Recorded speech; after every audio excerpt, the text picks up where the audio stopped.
안녕하세요. 국가유공자분들을 위한 복지 지원 정보를 전해드리는 국가유공자 알림창입니다. 오늘은 국가유공자분들과 그 가족분들께 꼭 필요한 안내를 드리려고 합니다. 돌봄은 어느 가정에서나 큰 고민이 됩니다. 특히 연세가 들수록 보행, 식사, 씻기, 약 복용 관리 등 일상생활에서 지속적인 도움이 필요한 상황이 생길 수 있습니다. 가족이 직접 돌보는 것이 마음은 편하지만 오랜 기간 지속되면 가족과 어르신 모두가 지치게 될 수 있습니다. 이럴 때 도움을 받을 수 있는 곳이 바로 국가가 직접 운영하는 보훈요양원입니다. 그런데 실제로 많은 분들이 국가유공자는 일반 요양원 말고 따로 국가 운영 요양원이 있다는 사실을 모르고 계십니다. 오늘은 보훈요양원이 어떤 곳인지, 누가 이용할 수 있는지, 입소 조건과 비용은 어떻게 결정되는지, 그리고 신청 절차와 대기 전략까지 이해하실 수 있도록 안내해 드리겠습니다.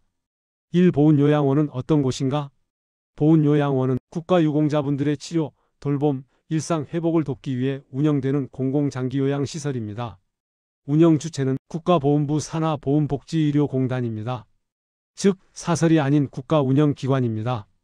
그래서 돌봄 기준과 운영 시스템이 표준화되어 있고 의료 및 간호 인력 비율이 일반 요양시설보다 높으며 시설과 프로그램이 장기 돌봄에 최적화되어 있는 형태입니다.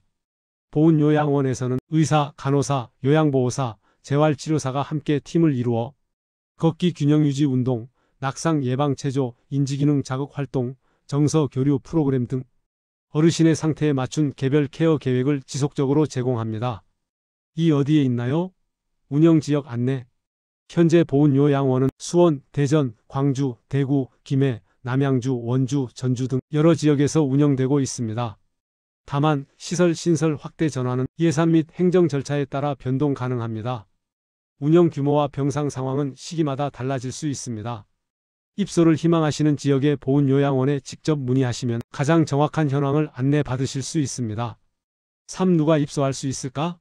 입소 대상 및 우선순위. 입소 대상은 다음과 같습니다. 1. 국가유공자 본인. 2. 보훈보상 대상자. 3. 독립유공자 및 유가족. 4. 국가유공자의 배우자 단, 본인 장기요양 등급 필요. 5. 일반인 병상 여유 있을 때만. 하지만 실제 입소 배정은 우선순위가 있습니다. 국가유공자 본인 우선, 그 다음 기타 보훈 대상자, 일반인은 최우순위. 즉, 일반인도 입소는 가능하지만 현실적으로는 우선순위가 낮기 때문에 어렵습니다. 4. 입소를 위해 반드시 필요한 조건. 장기요양 등급. 보훈요양원 입소에는 국민건강보험공단 장기요양인정시설급여 판정이 반드시 필요합니다. 조건 요약. 65세 이상 또는 노인성 질병이 있는 65세 미만. 등급은 다음과 같이 부여됩니다. 1등급에서 5등급. 신체 인지 기능에 따라 일상 도움 필요 수준 차이. 인지 지원 등급. 치매 등 인지 기능 중심 지원 대상. 등급이 없다면 보훈요양원 입소는 불가합니다. 5. 비용과 감면. 많이들 국가유공자는 거의 무료라고 알고 계시지만 실제로는 개인 상황에 따라 부담 금액이 달라질 수 있습니다. 감면 기준은 다음 요소에 따라 결정됩니다. 유공자 유형, 상위 등급 여부, 소득 기준, 의료급여 수급 여부, 감경 대상자 해당 여부. 따라서 본인 부담금은 80%, 60%, 일부 40% 감면되거나 조건을 충족하지 못하면 감면이 없을 수 있습니다. 특히 중요한 부분. 1. 참전 유공자는 감면이 자동 적용되지 않습니다. 의료급여 또는 감경 대상 요건 충족 시 60% 감면 가능. 요건 충족하지 않으면 감면 없음.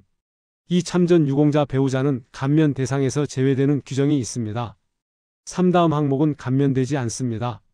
식재료비, 간식 비용, 기저귀 등 개인 소모품, 상급 침실료, 일부 프로그램 비용, 보훈요양원 비용과 감면 비율은 본인의 유공자 유형, 상위 등급, 소득, 의료급여 여부에 따라 달라질 수 있습니다. 또한 식사 간식 등 비급여 항목은 감면 대상이 아닙니다. 그리고 매우 중요한 점 한 가지 더. 보훈병원 진료 감면, 의료과 보훈요양원 본인 부담 감면, 장기요양은 완전히 다른 제도입니다. 6. 입소 신청 절차. 입소 절차는 다음과 같습니다.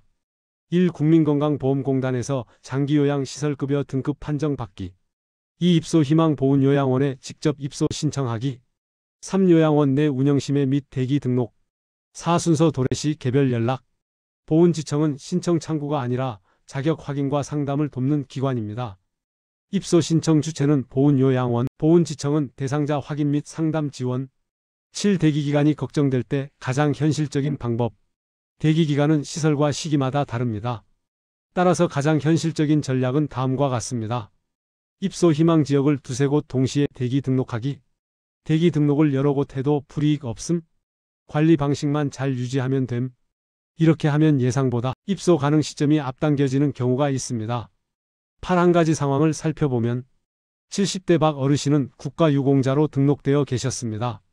최근 들어 보행과 식사, 세면 같은 일상 활동에 반복적인 도움이 필요해졌습니다. 가족은 돌봄을 계속 이어가고 있었지만 체력과 시간이 점점 부담으로 느껴지기 시작했습니다. 가족은 먼저 국민건강보험공단에 장기요양 등급을 신청했고 등급이 나온 후 보훈요양원 2곳에 대기 등록을 진행했습니다.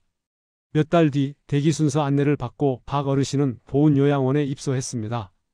입소 후에는 재활운동, 낙상 예방 체조, 인지 자극 활동 등 안정적인 생활 지원이 이루어졌습니다. 9. 주간보호 데이케어 운영 안내. 주간보호는 2023년 이후 여러 보훈요양원에서 종료된 곳이 많으며 현재는 김해, 원주 등 일부 지역에서만 운영되고 지역별 운영 상황이 다릅니다. 따라서 주간보호 이용을 고려하신다면 반드시 시설별로 운영 여부 확인이 필요합니다. 돌봄은 누구 한 사람이 혼자 감당해야 하는 일이 아닙니다. 어르신이 더 안전하고 편안한 환경에서 전문 인력의 도움을 받으며 생활할 수 있다면 그 또한 충분히 존중받아야 할 선택입니다. 오늘 영상이 도움이 되셨다면 구독과 좋아요 눌러주시면 큰 힘이 됩니다. 앞으로도 알기 쉽게 정리된 보훈 소식 전해드리겠습니다. 시청해 주셔서 감사합니다.